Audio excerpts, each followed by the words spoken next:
Hello, I am Michael Collins and this is Media Focus. In today's session, we are going to be looking at codes. We are going to be looking at adverts and we are going to be thinking about how adverts create meaning for audiences.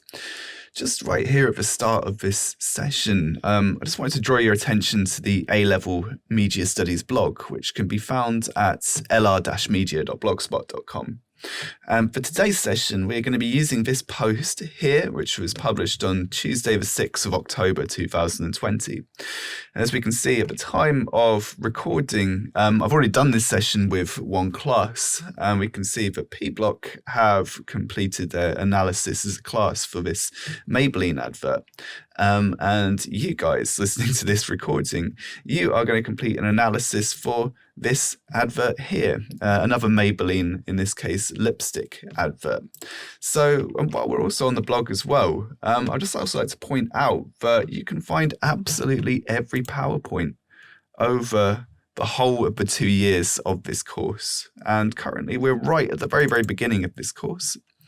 And if you're following along with me, if I'm actually teaching you, we've already done one lesson. So we'll just scroll through here. So I've gone through the exam.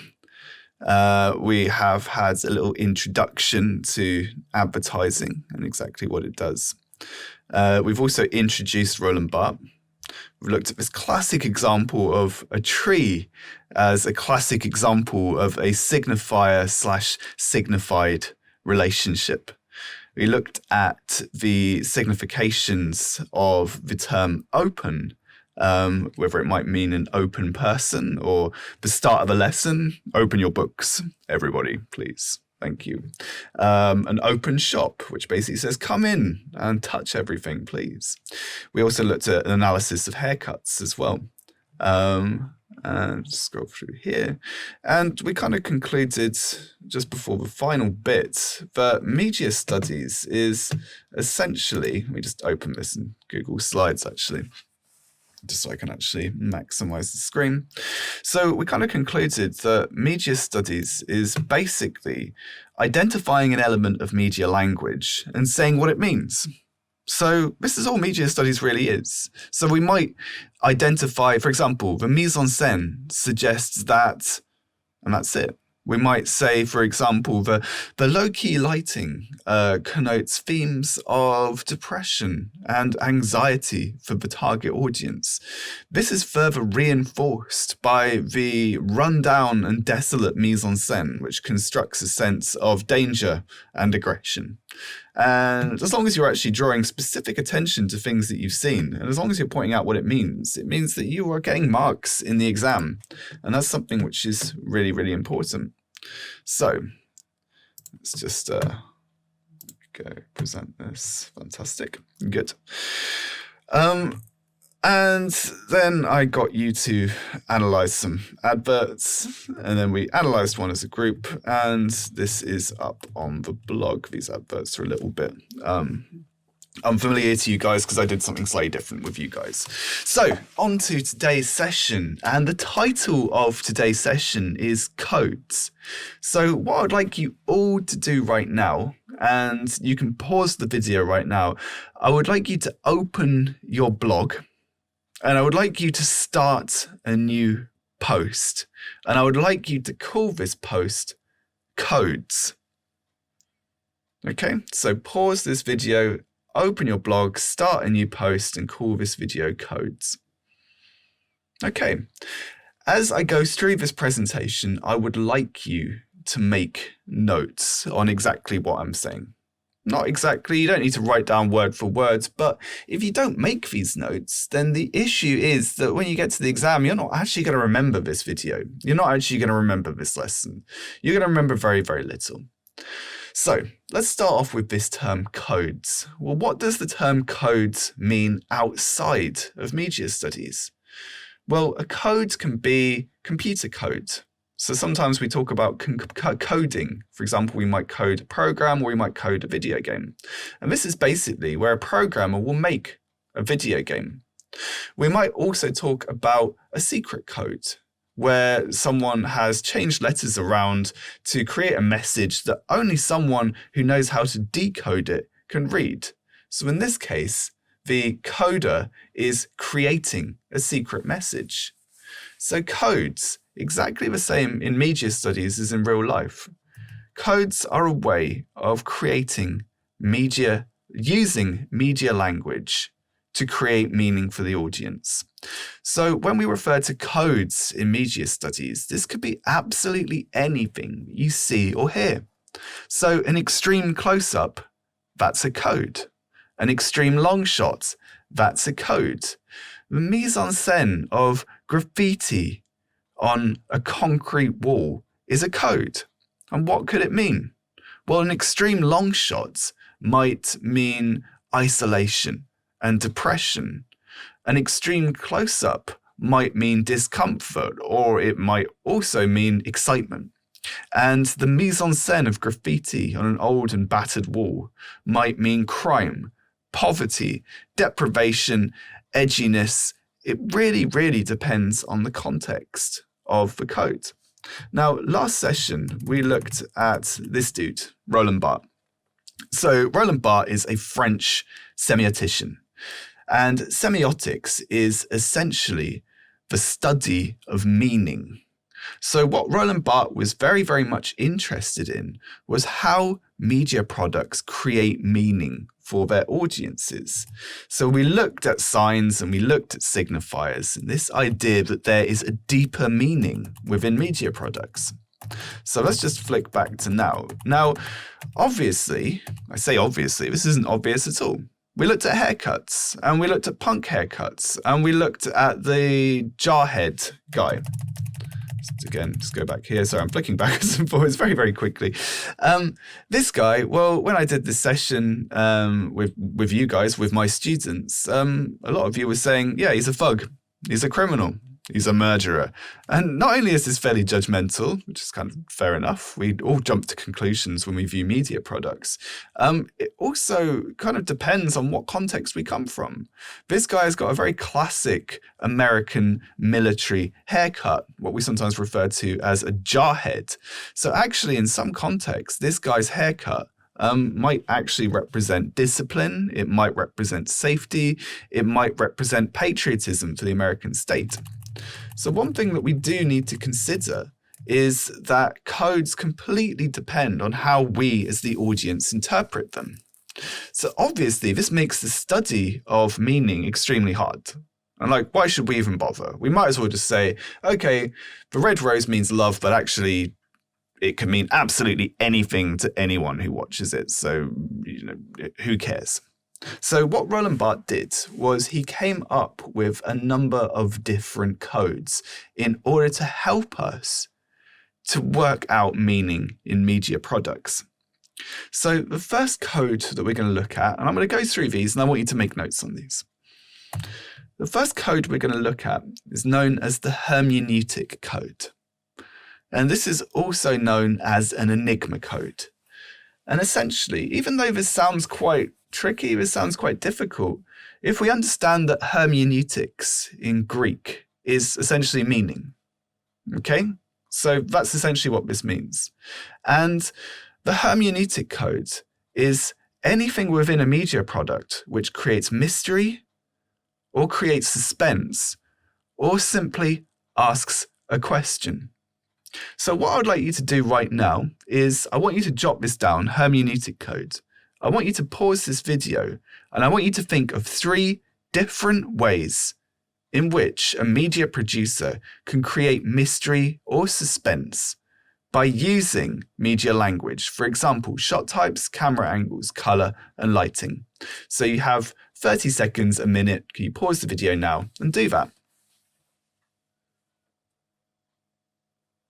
Okay, so hopefully at this stage you have had a little think about hermeneutic codes and how they create meaning.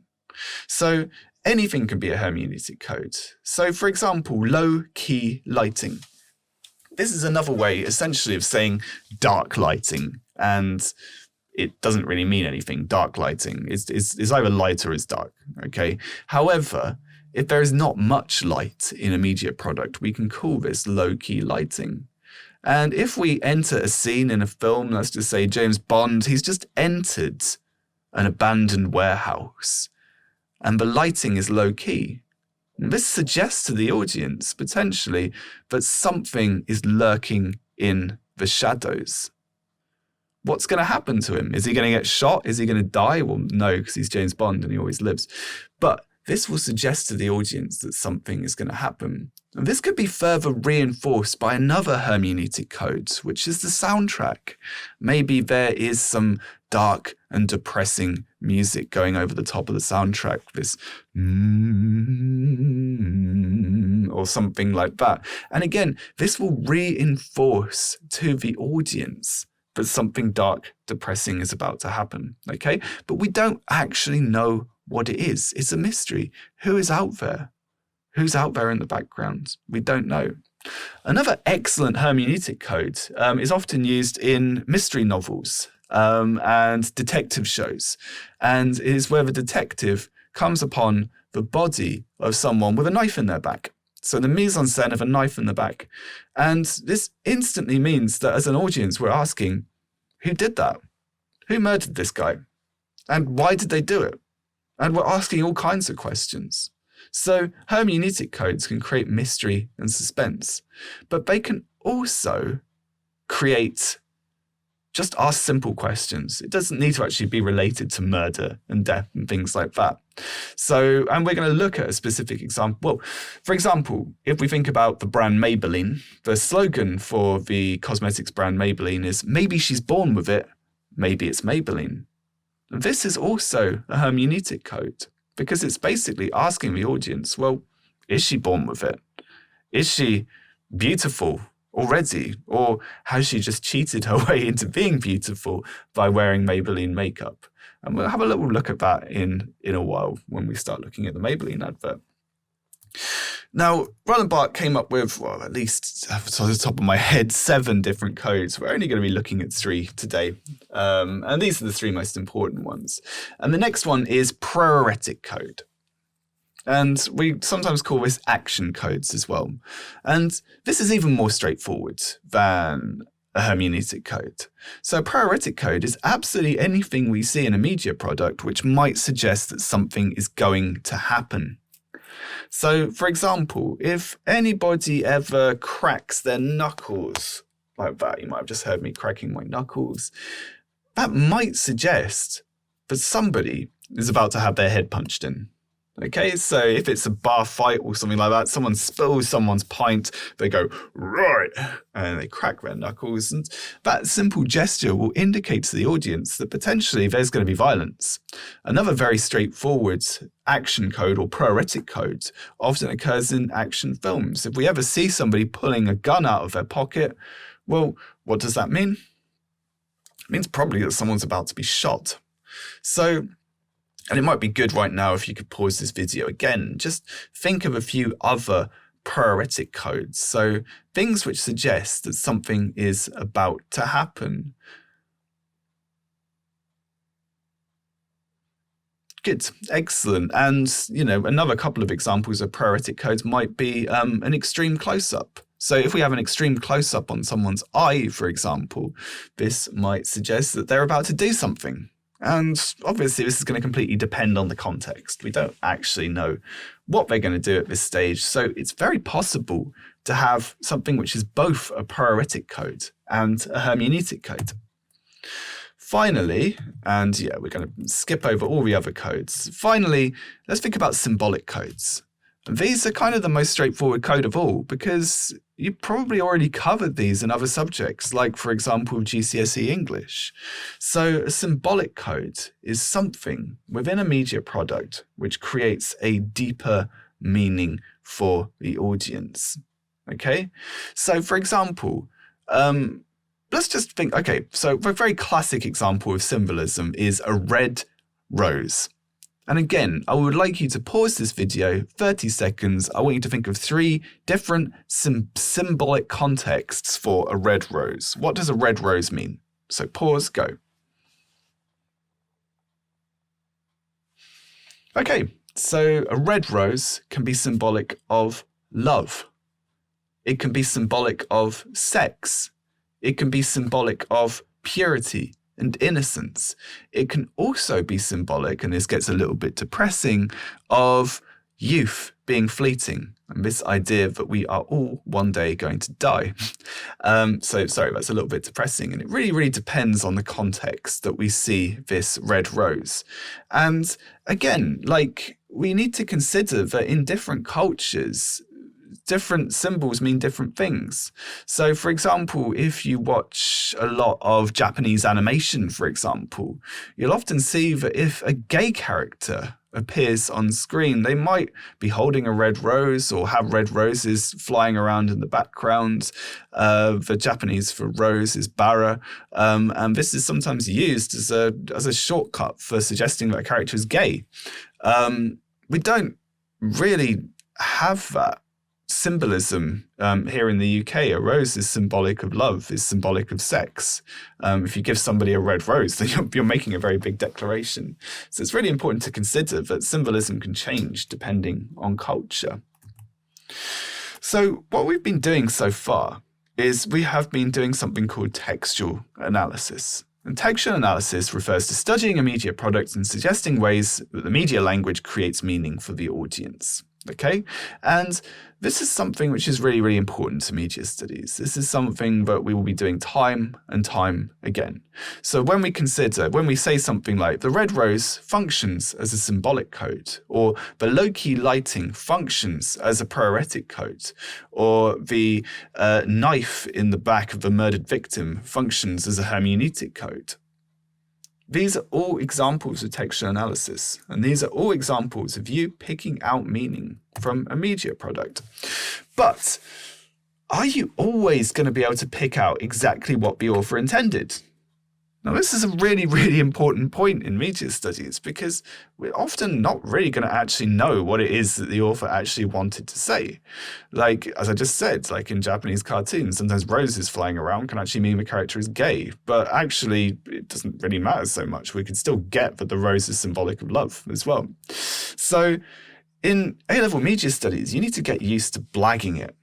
So when I go around the room and when I ask you questions, the last thing I want to hear is, I don't know. If you say, I don't know in the exam, or if you leave something blank, you get 0 marks. You've messed up. You don't get the marks. You're going to fail. And this is something you need to get your head around right now. It's much, much better to have a stab at it. It's much, much better to suggest anything which comes into your head. An educated guess. Now, it's possible to make a completely wrong answer, if it's so, such a terrible answer that, is quite clearly not right. However, it's very, very hard to just come up with a plain wrong answer in A-level media studies, as long as you can back up your point of view. So what I'd like you to do now, and you can pause the video right now in order so you can do this, is I would like you to open the toolkit for textual analysis. And let me just check to see if it's still recording. Yep, cool. So you can find this on the blog at lr-media.blogspot.com. There we go. Good. And you can find the toolkit for textual analysis here. And I'm just going to open it in a new tab, and it's sitting right there. And I would like you to have this toolkit open in every single last lesson. Every single last lesson that you do with me, I want you to have this toolkit open. Because if I ever ask you a question, for example, advertising, and I might say, so and so, Jane, I don't teach Jane, but Jane, what do you think of this image? Hopefully I'll ask a better question than that. And maybe you've been slacking, maybe you've been kind of falling asleep a little bit. I don't know. But then you can just pick out this. The mise en scène is very interesting. Well, what do you find interesting about the mise en scène? Well, the lighting is very mysterious. Good, excellent. What effect does that have on the audience? Well, it makes them ask questions. In fact, it functions as a hermeneutic code. There we go. So we've just gone from slacking off in class to actually getting towards an A grade answer. And that's some pretty good going. So let's just go back to this. Cool. So the next thing that we're going to be looking at, so again, go onto the blog, scroll down a little bit, And what I'd like you to do, so this blog post was published on Tuesday, the 6th of October, 2020, if you want to search for it. And click here on this Maybelline advert. And what I'd like you to do is I'd like you to save this advert, and I'd like you to paste this advert into your blog. And you do this by control clicking if you're on a Mac, or right clicking on this advert if you're on a PC. So we do this, save image as, and then this will bring up downloads or whatever. Okay, so and then you will save it. I'm not actually going to do that.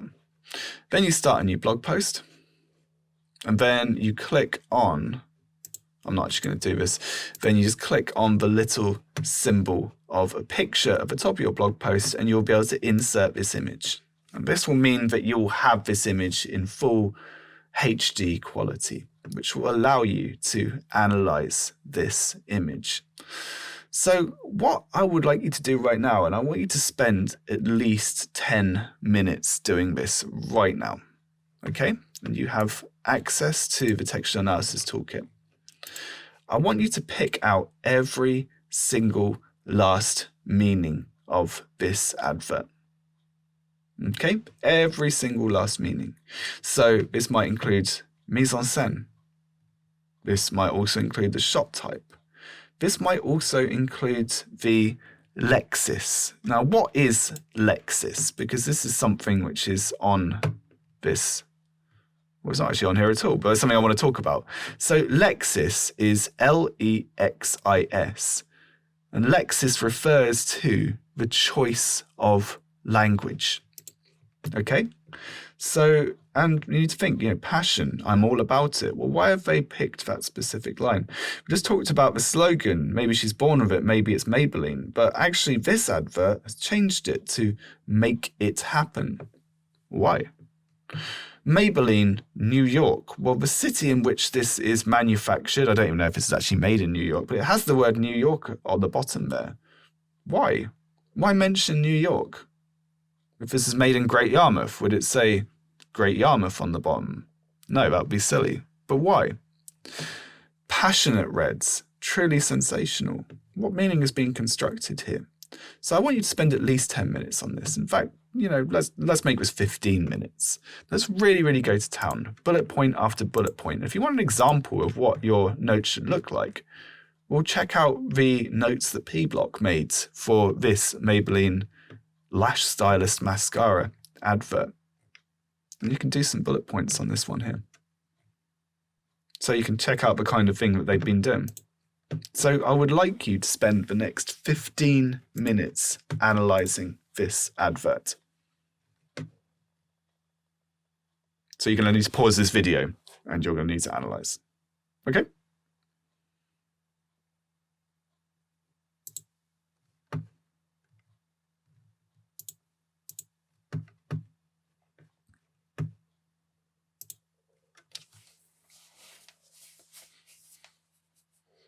Okay, so you have just spent 15 minutes analyzing that Maybelline advert, and this is something I want to come back to you with in the next session. So please, please, please do make sure you've got that analysis done. What I'd like you to do now, I'm a great believer in media studies that if I introduce a new term, you can probably actually guess what this term is already. So on this slide here, I have a number of key terms. So Zline, rule of thirds, headings and subheadings, serif font, sans serif font, lexis, which I literally just defined, and mode of address. What I'd like you to do is I would like you to define all of these terms, but you cannot Google them. You cannot search for these terms, and you cannot use the glossary on the media blog. Sorry. What I'd like you to do is I want you to guess what these terms mean. So write down all of these terms in your blog posts that you're working on at the moment, and I want you to guess them all. Because to be quite honest, I think that you'll actually be right for most of these. Some of them like headings and subheadings, I'm hoping that's fairly obvious. Some of them like Zline, I think you might just be able to guess. Some of these are quite hard to write down, so just give this a good old go, and they're much, much better to demonstrate, which I will do in a minute. But yeah, this is what I'd like you to do. You have 4 minutes now to write all these down, and I would like you to define all of these key terms.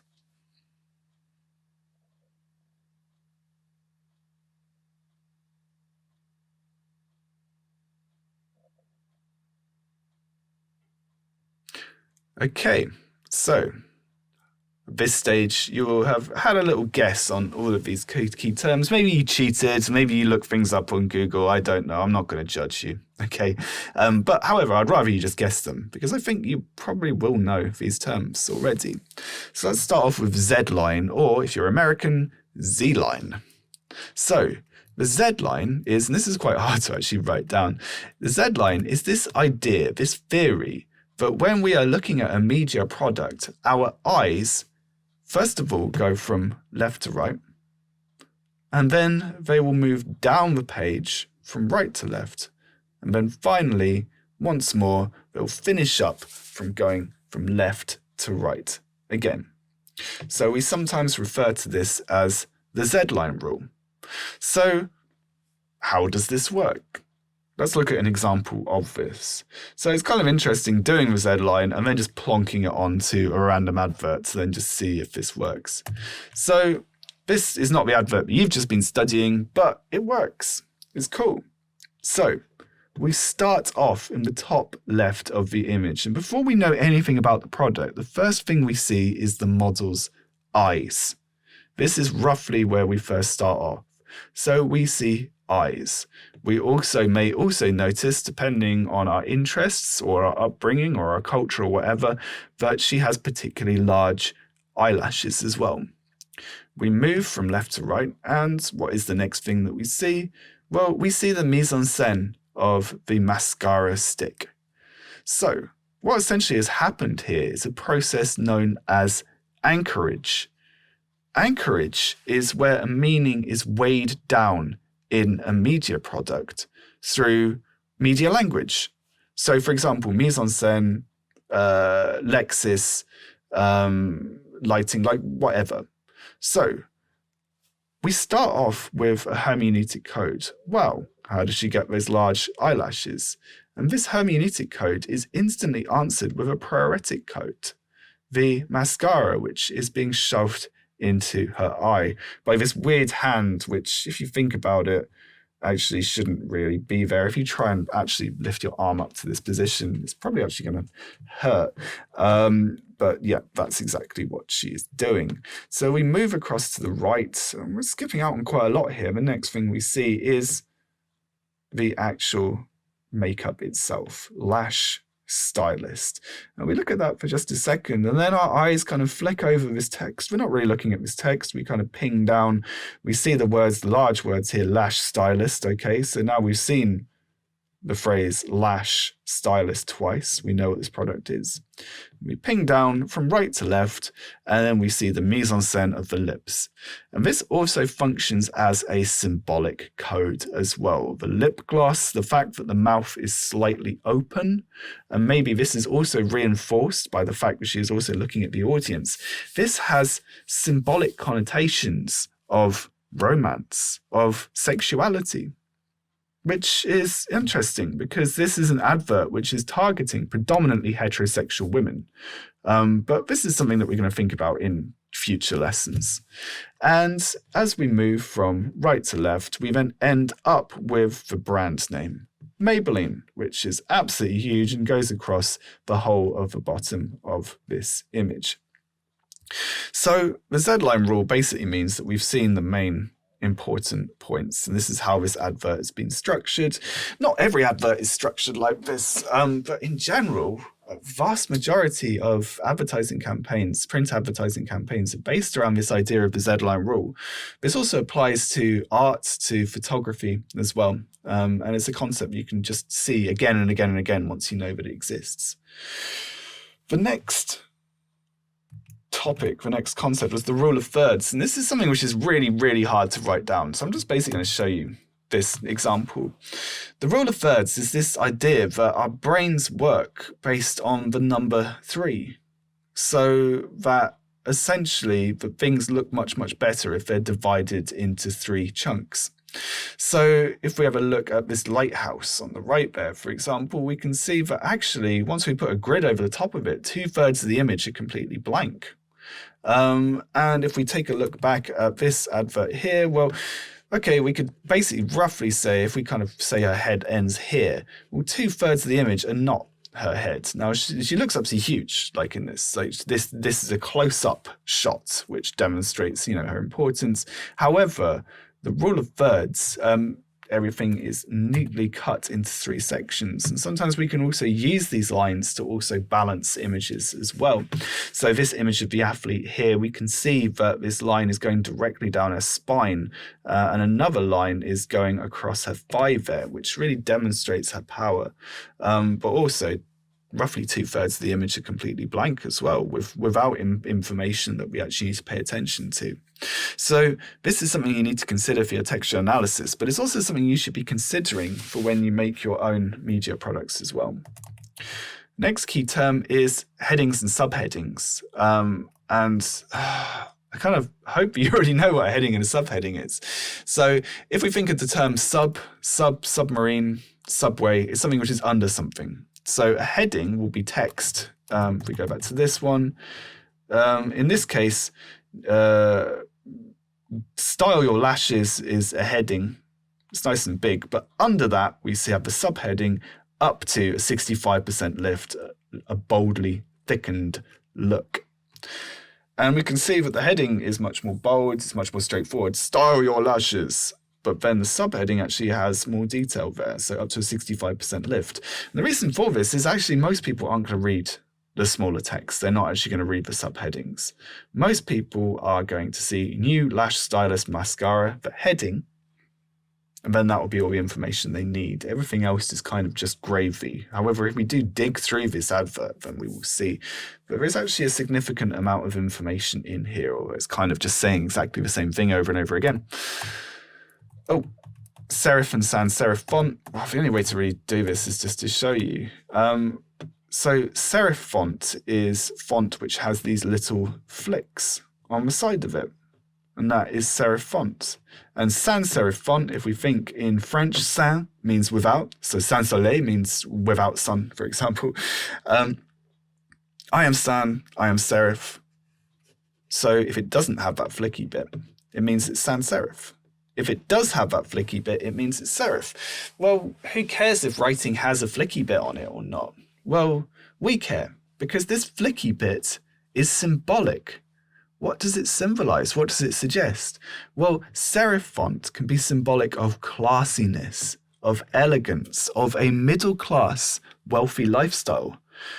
Sans serif, on the other hand, can be more geared towards a working class audience. If we think about how we would actually say these two terms, it's like, I am sans and I am serif. So one seems to be much more loud and kind of shouty, while one is kind of more, stereotypically feminine, stereotypically classy, more refined, more kind of fragile.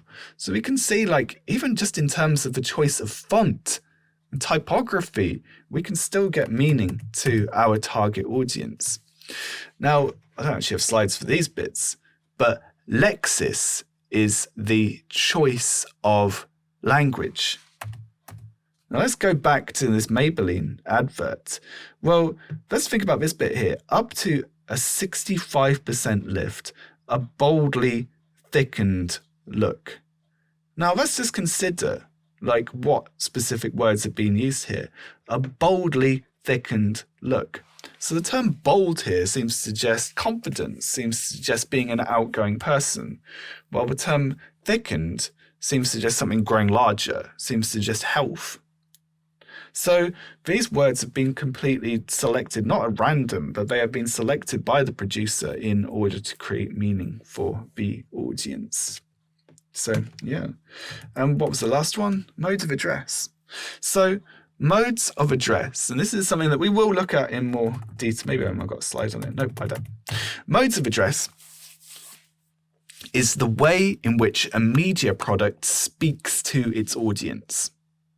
Okay, so can we write that definition down right now, please? And if you haven't done so already, can you also write down lexis? So lexis is the choice of language, and mode of address is the way in which a media product speaks to its audience. And there are many, many different ways of addressing an audience. So it can be an informal mode of address, for example.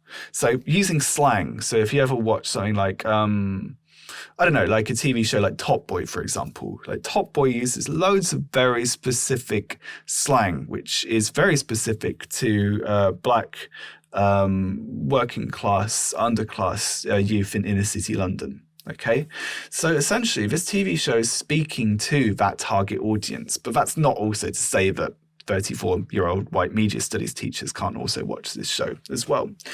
Modes of address can also be encoded in different ways as well. So if we look at this advert here, well, we can see the mode of address is quite friendly and inviting. So the model they've selected is Denise Richards, who was considered to be extremely hot in the 1990s. She was a Bond girl. And the high key lighting, so high key lighting is a particularly bright light, which in this case is shone on the model's face. The high key lighting suggests that she is beautiful. But there's something else which is really interesting about this advert. Like, think for a sec, where is she looking? Yeah, she's looking right at you. And how is she looking at you? Well, sorry if I sound slightly pervy by saying this, but she looks kind of seductive. She's putting on makeup, her lips are slightly out, her head is kind of bowed down ever so slightly. Like, this is a direct mode of address. The model is looking directly at me, the target audience. He said I'm not the target audience. As a man, the target audience for this advert is heterosexual women. And we need to consider as well why it is that we have this slightly sexualized representation of a woman in an advert which is aiming at heterosexual women. Cool. So, I'm starting to lose my voice a little bit. So this is going to be the last task of today. Who knows what's going to come up in the final exam? We have no idea to any real extent. However, if advertising does come up, there are only a certain number of adverts that you will be asked to talk about. Now, other adverts, for example, the Maybelline advert and the one that I actually got you to study with the lipstick, you can use these as what we call case studies, which you can use to back up your main argument. But you may well be asked to refer to this particular advert, which is on screen at the moment. So what I'd like you to do, we're going to go into this in more detail in the next session, but what I would like you to do is this. I would like you to go to the blog. I would like you to go to the case studies section under key resources. And I would like you to click on this bit here, advertising tied print advert. Click on this and save it and put it into your blog. So what I would like you to do is I want you to start to analyze this advert. You can pull up the textual analysis toolkit, and I want you to think about the codes and conventions. So what actually makes it an advert? The layout. What is this layout like? How does it differ from modern adverts? We've seen this advert was released in the 1950s. Like, this is 30 years before I was born, at least. So I want you to consider like what differs from this advert. Okay, so yeah, and really think carefully about how meaning is created for this advert. This should take you about 10 minutes, and once you've completed this, and it's just a basic kind of general, what does this advert mean? We're going to be looking at this advert in a lot more detail later on, but I'd like you to spend the final 10 minutes of this lesson considering this advert and considering how it creates meaning. And that is the end of this session. Thank you very much.